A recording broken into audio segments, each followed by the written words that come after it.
گروی زین حدیث عاقبت سستر کنم، خنده مستانه ای زین تلخی نابشرا، اشک دل فریاد مستانه به نامش برکنم.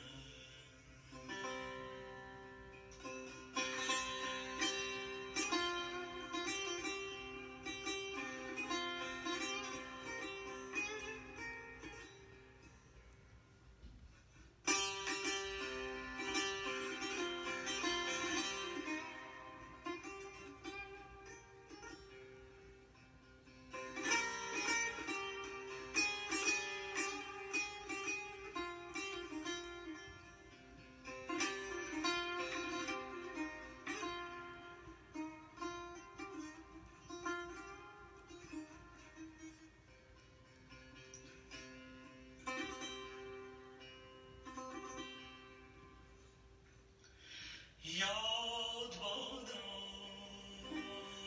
یاد بادا یاد بادا ساقیا آن روی همچو را، آن نگاه اغلده در احمق مشهور را.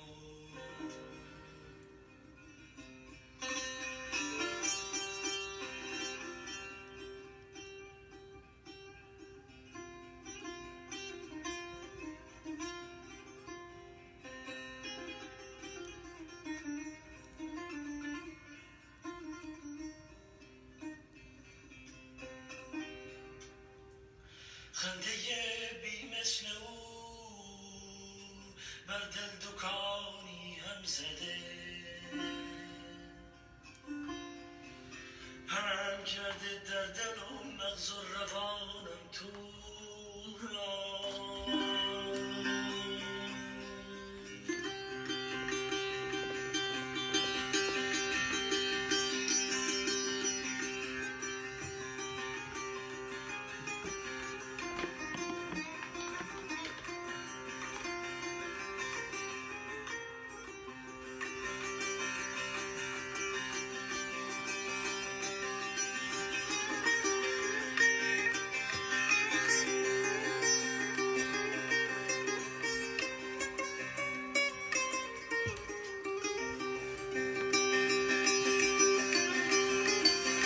Good evening, everybody. Hello. I'll turn the music down a little bit.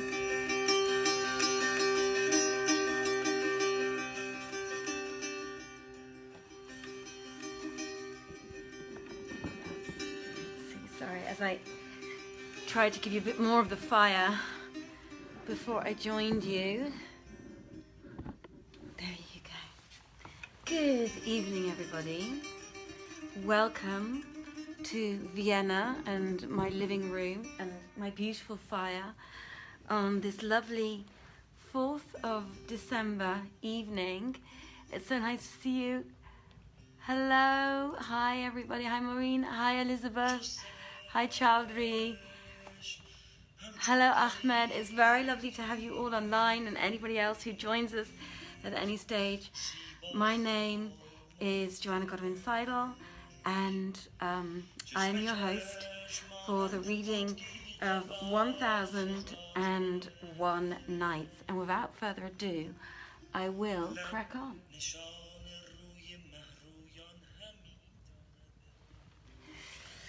That, by the way, as you know, for many of you who've been listening in already, is the beautiful music of Kamyab Sadeghi, and you can find him on YouTube, and we often link him in to all our stuff, so you can check him out anyway.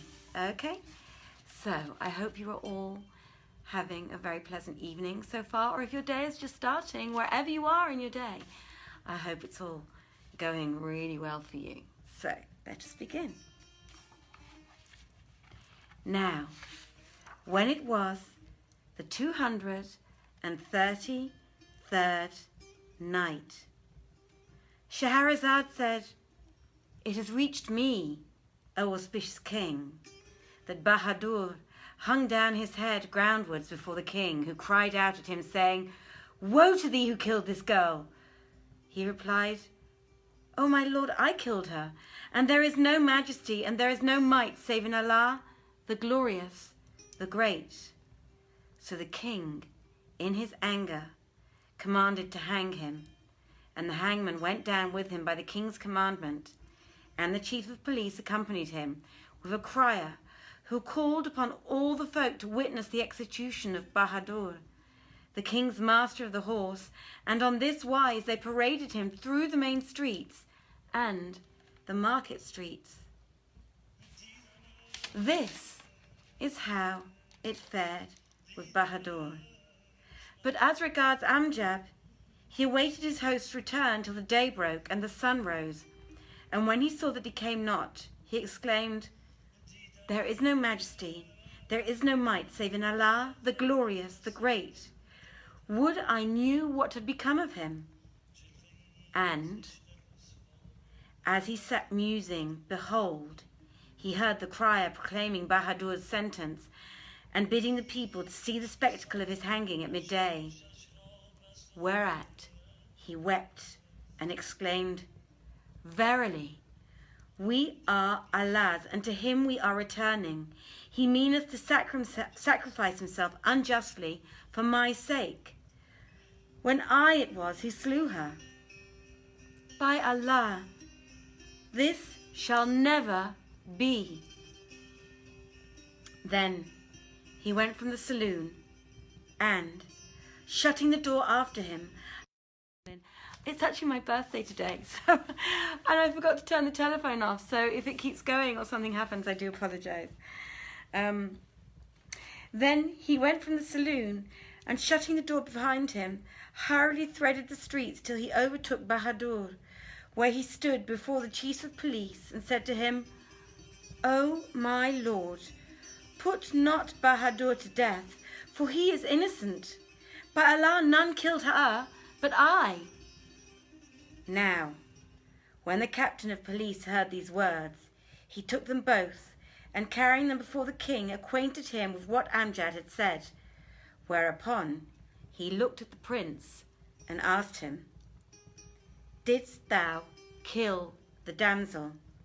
He answered, Yes. And the king said, Tell me why thou killedst her, and speak the truth. Replied Amjad, O king, it is indeed a marvellous event, and a wondrous matter that hath befallen me. Were it graven with needles on the eye corners, it would serve as a warner to whoso would be warned. Then he told him his whole story, and informed him of all that had befallen him and his brother, first and last, whereat the king was much startled and surprised, and said to him, Know that now I find thee to be excusable, but list, O youth, wilt thou be my wazir? Hearkening and obedience, answered Amjad. Whereupon the king bestowed magnificent dresses of honour on him and Bahadur, and gave him a handsome house with eunuchs and officers and all things needful, appointing him stipends and allowances, and bidding him make search for his brother Asad. So Amjad sat down in the seat of the Wazirat, and governed, and did justice, and invested, and deposed, and took, and gave. Moreover, he sent out a crier to cry his brother throughout the city, and for many days made proclamation in the main streets and market streets, but heard no news of Asad, nor happened on any trace of him. Such was his case. But as regards his brother, the Magi ceased not to torture Asad night and day, and eve and morn, for a whole year's space, till their festival drew near, And when the old man Bahram made ready for the voyage and fitted out a ship for himself, and Scheherazade perceived the dawn of day and ceased to say her permitted say. Thank you very much for the hearts. Good evening, Saman. How lovely to see you this evening. Thank you very much for the hearts, everybody. Thank you very, very much. I have had the most perfect birthday. I never want to have a birthday in lockdown again, I have to admit. I hope this is my last pandemic birthday, but it has been a very special day indeed. And we will talk about it afterwards. Now, when it was the 234th night, she said, "It has reached me, O auspicious king, that Bahram the Magian, having fitted out a ship for the voyage, took Asad and put him in a chest which he locked and had it transported on board. Now, it came to pass that at the very time of shipping it, Amjad was standing to divert himself by looking upon the sea, when he saw the men carrying the gear and shipping it. His heart throbbed, and he called to his pages to bring him his beast." Excuse me, I am going to do this now.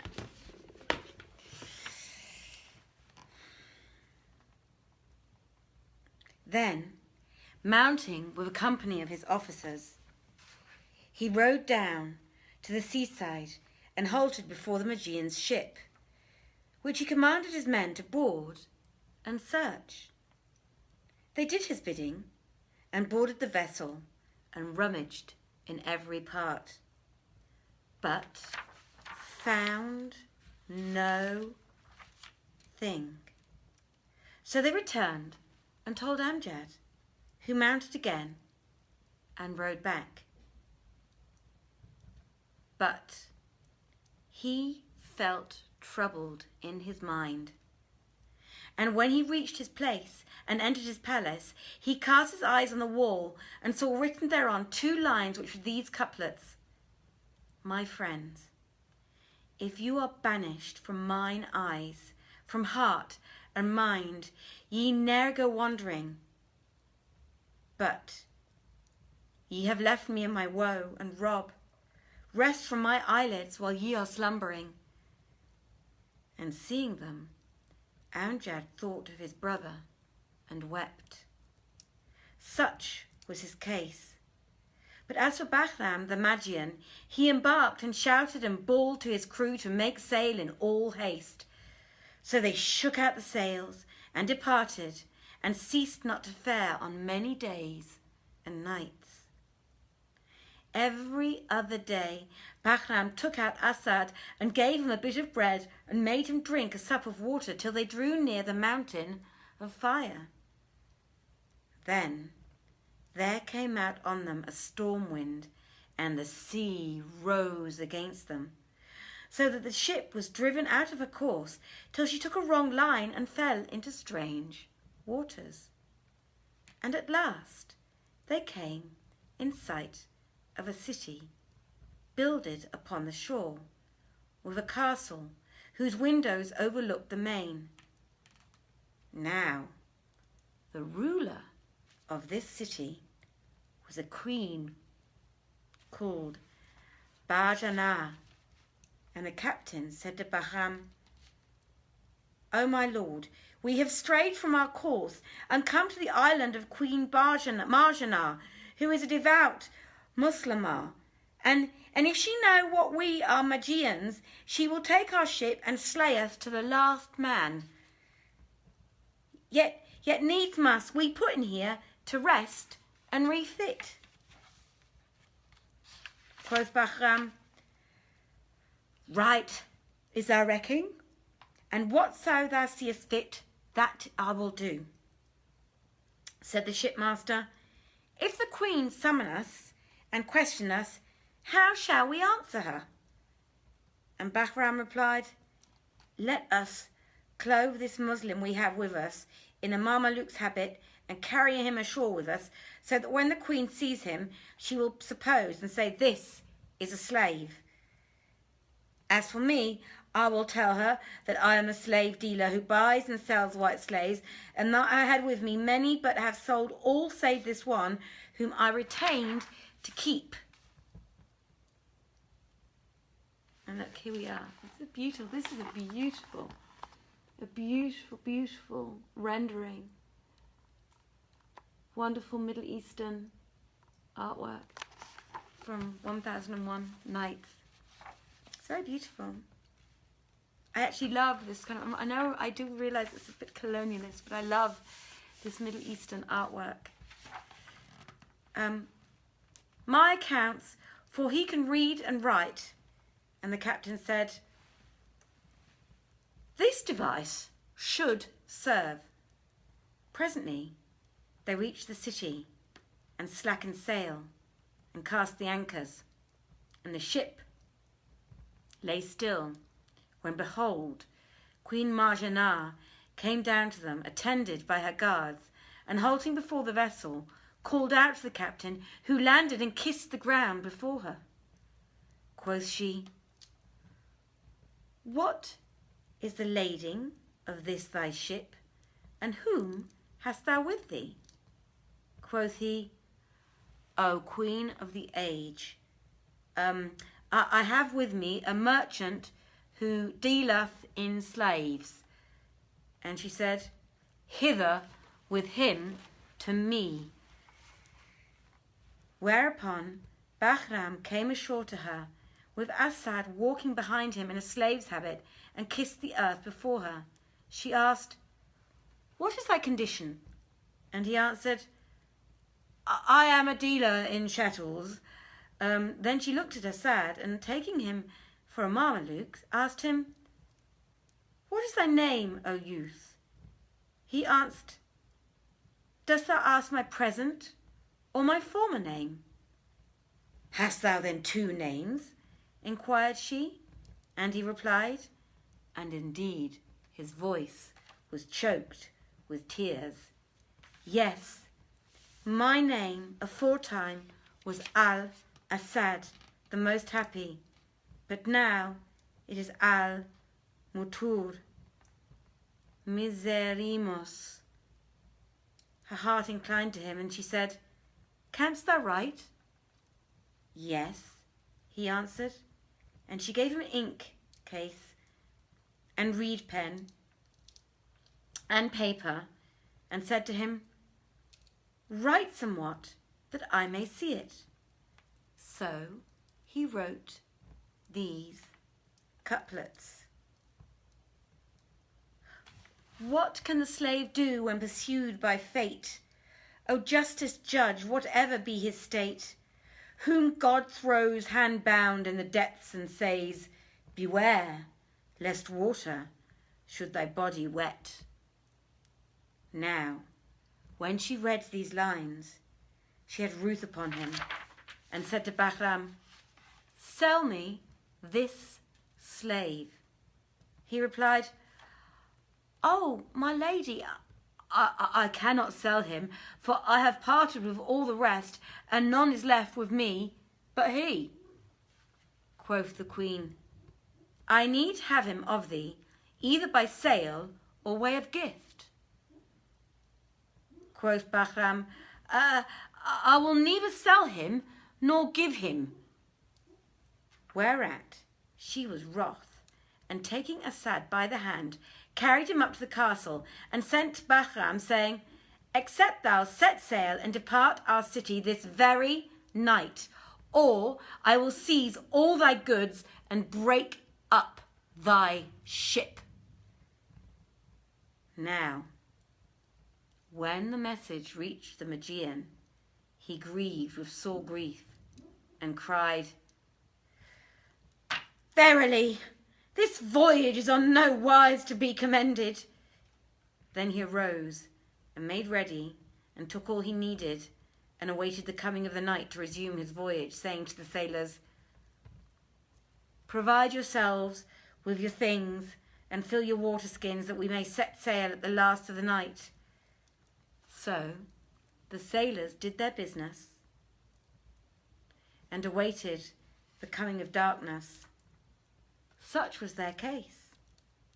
But as regards Queen Marjanah, when she had brought Asad into the castle, she opened the casements overlooking the sea and bade her handmaids bring food.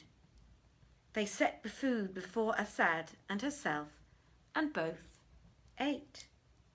After which the queen called for wine, and Shahrazad perceived the dawn of day and ceased saying her permitted say. We have a little cup of tea, everybody,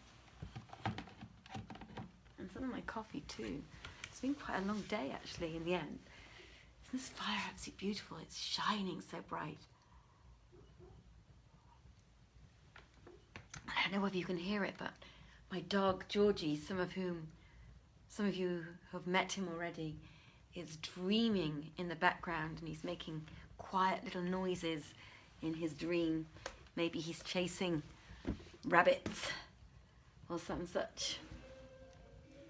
Okay, so I'm going to take the great pleasure of reading one more night for you, and then tonight I will finish, because it's been quite a long day.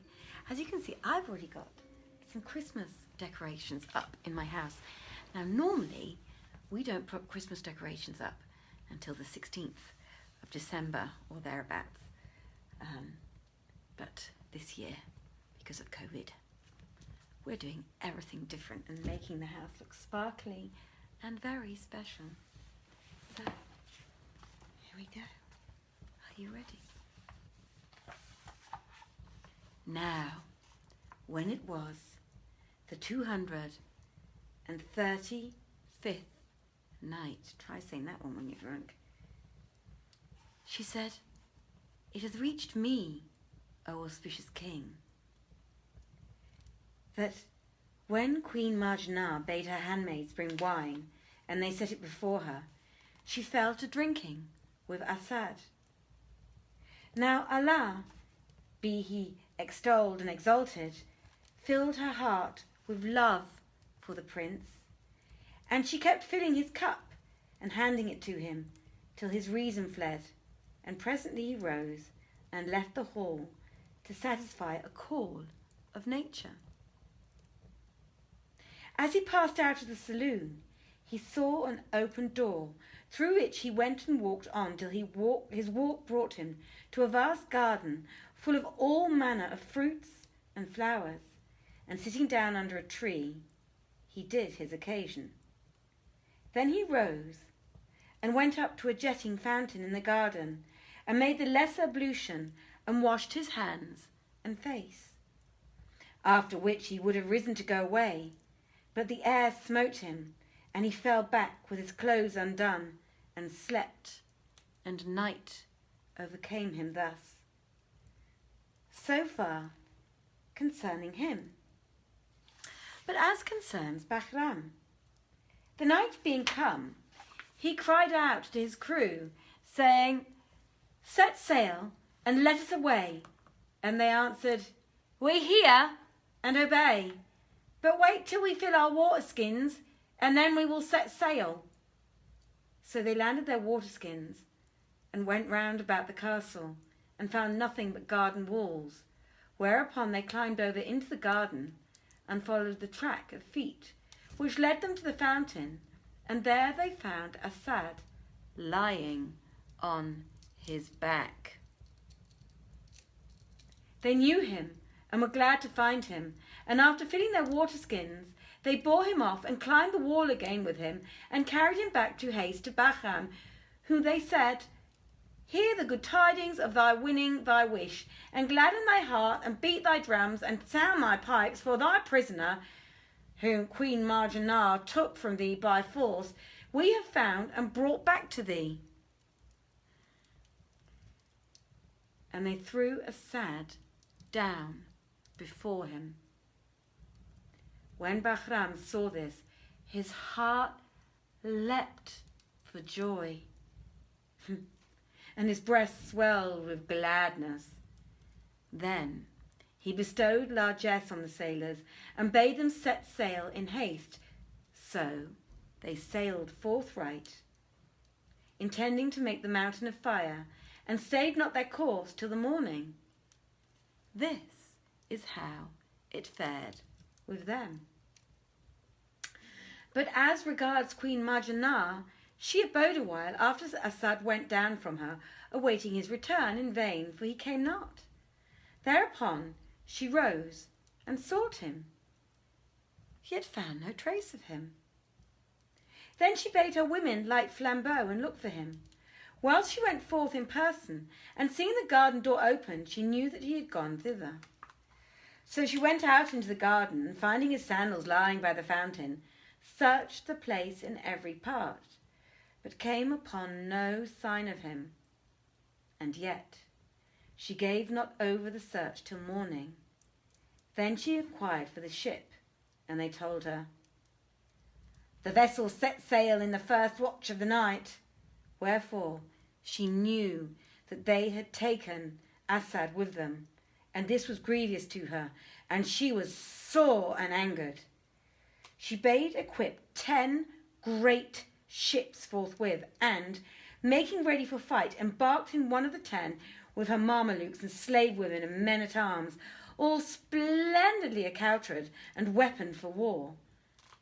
They spread the sails, and she said to the captains, "If you overtake the Magian's ship, ye shall have me of dresses of honour and largesse of money. But if you fail to do so, I will slay you to the last man." Whereat fear and great hope animated the crews, and they sailed all that day and the night, and the second day, and the third day, till, on the fourth day, they sighted the ship of Bahram, the Magian.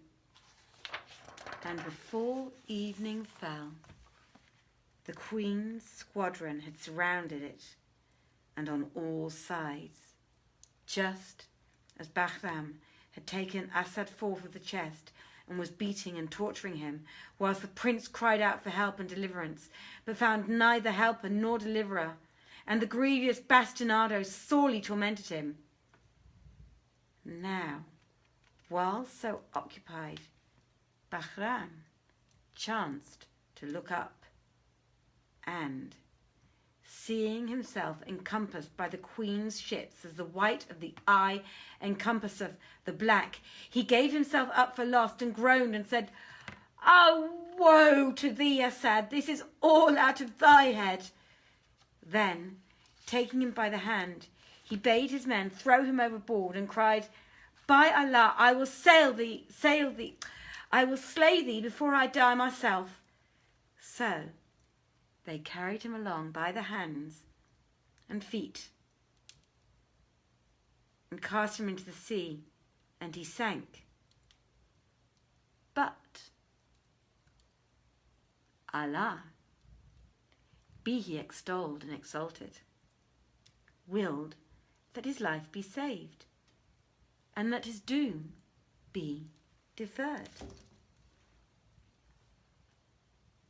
So he caused him to sink and rise again, and he struck out with his hands and feet, till the Almighty gave him relief, and sent him deliverance, and the waves bore him far away from the Magian's ship, and threw him ashore.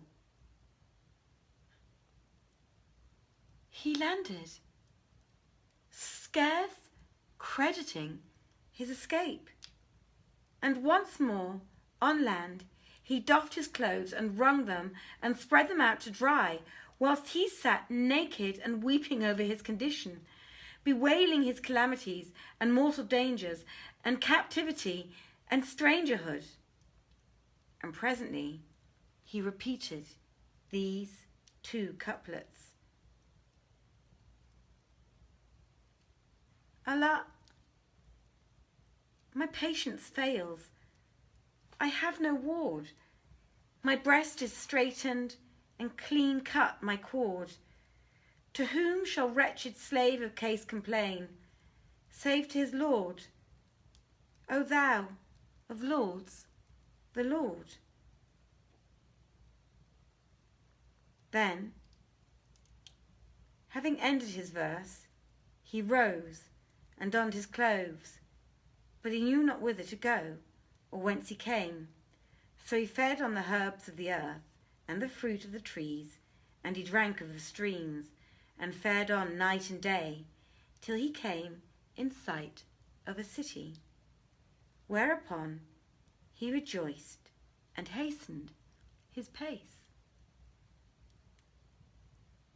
But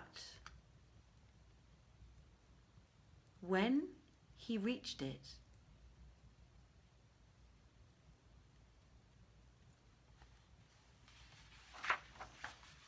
and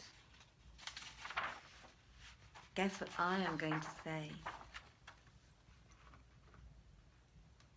Shahrazad perceived the dawn of day and ceased saying her permitted say. So, dear friends, I'm going to love you and leave you with some beautiful music.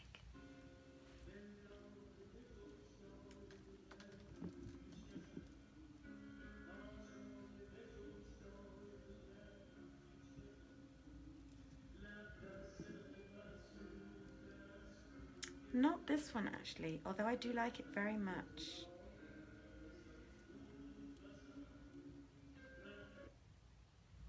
It's going to be this one. This should see us through until the end, I think.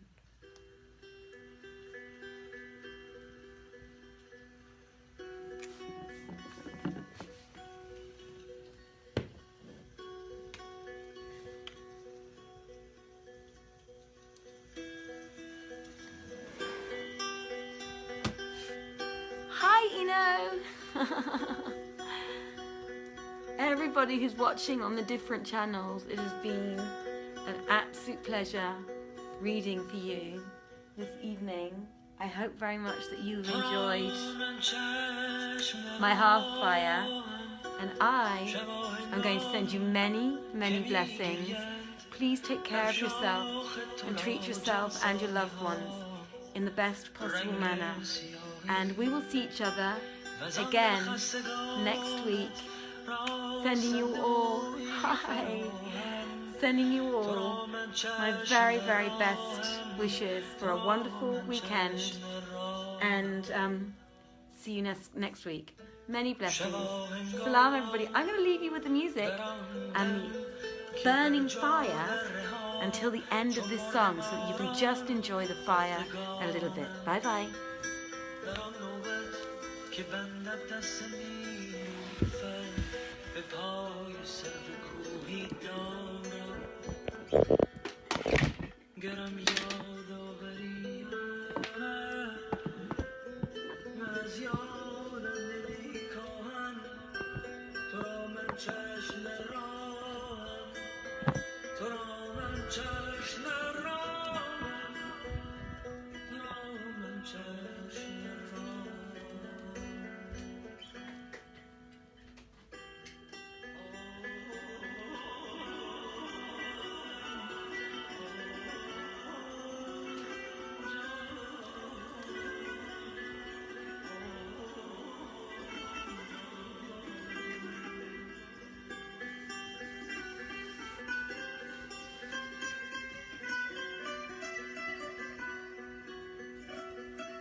امشب از ستاره ها تنهاترم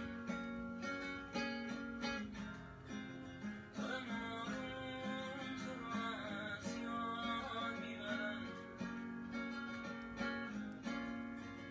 واسه زخمایی که رو دلم زدی من میتونست محبت میکنم من میتونست محبت میکنم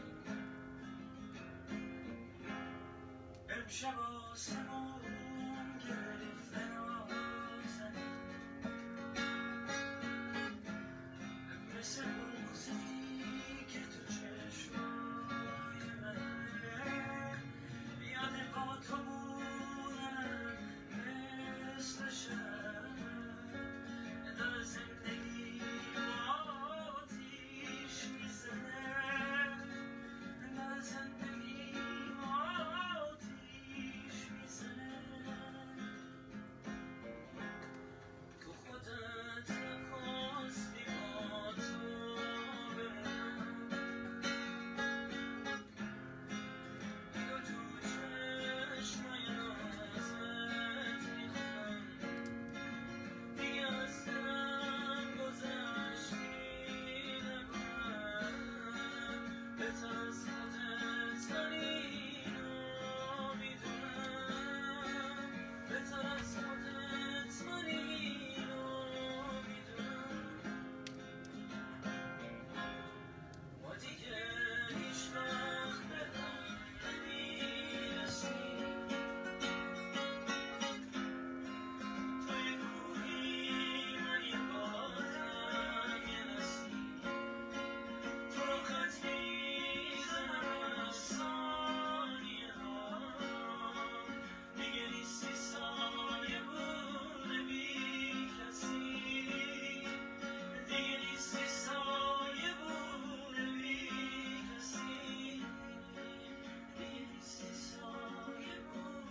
بهتر کنم.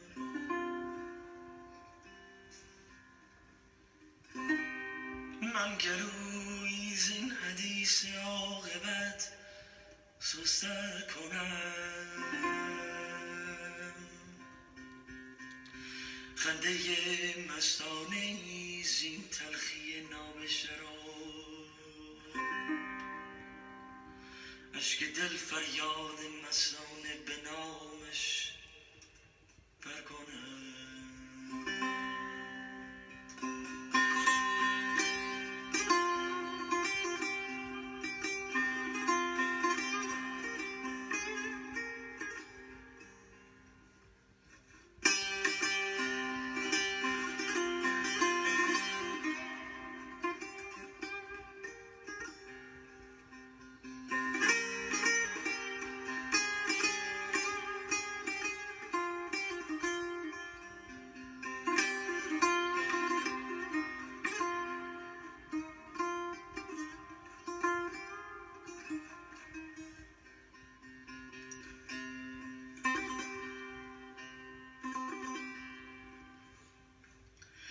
یاد بادا یاد بادا یاد بادا ساقیا آن روی همچو را، آن نگاه اغلب در احمق مشهور را.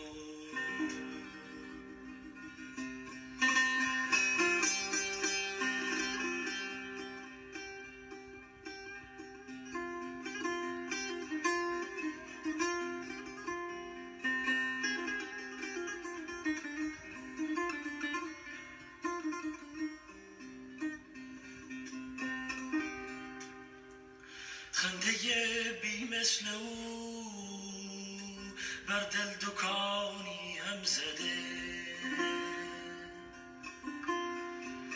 پنهان کرده در دل و مغز و روانم تو را.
جستش همچو پری زیبا خرامان دلبرک، چشمکش مانند پتکی قلب عاشق را ترک، لب نشان روی مهرویان همی دارد به رخ، گیسوان چون کمندش واصل عاشق درک.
دیدمش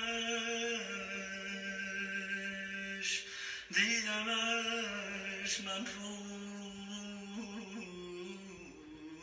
اول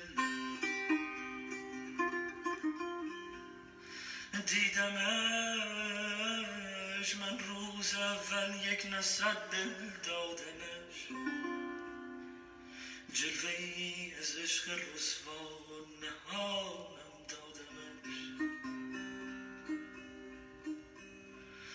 لیک چشم ظالم عاشق کشش را بسرفت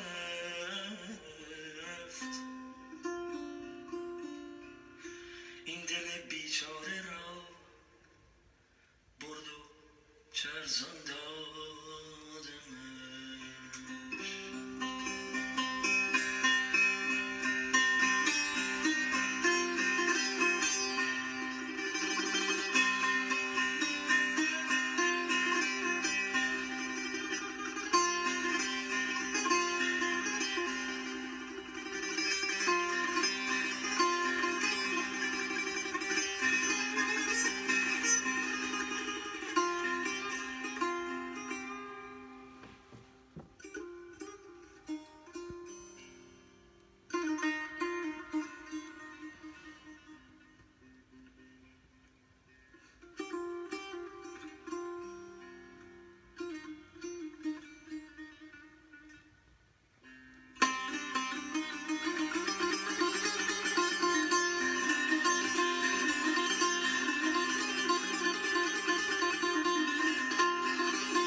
Good night, everybody. Take care.